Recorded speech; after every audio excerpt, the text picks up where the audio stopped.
గత నెల 30వ తేదీన కాకినాడ పల్లూరుపేటలో జరిగిన హత్య కేసులో ముద్దాయిలను అరెస్ట్ చేసి కోర్టుకు హాజరుపరిచినట్లు Kakinada port police station circle inspector P Sunil Kumar తెలిపారు.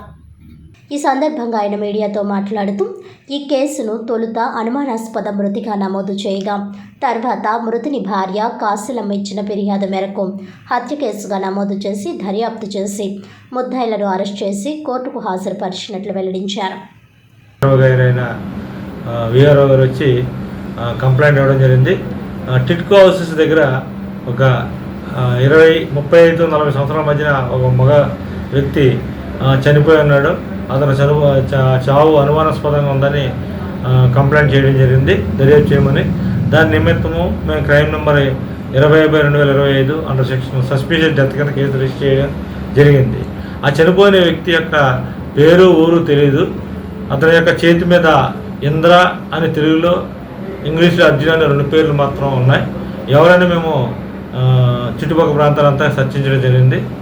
ఈ క్రమంలో 1-2 డేస్ బాడీని గవర్నమెంట్ హాస్పిటల్ షిఫ్ట్ చేసాం.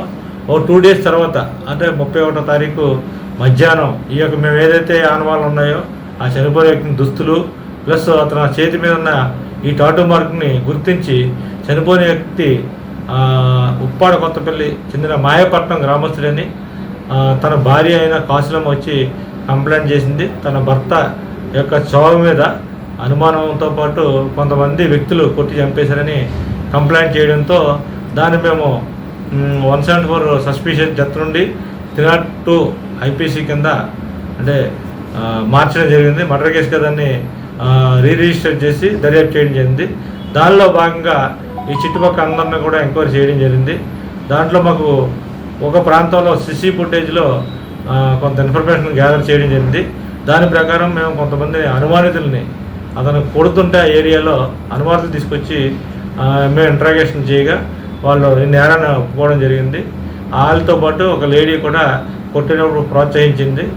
ఆమెను కూడా అరెస్ట్ చేయడం జరిగింది, కోర్టులో పెట్టడం జరిగింది. కోర్టు వారు 14 రోజులు జ్యుడిషియల్ రిమాండ్ ఇవ్వడం జరిగింది.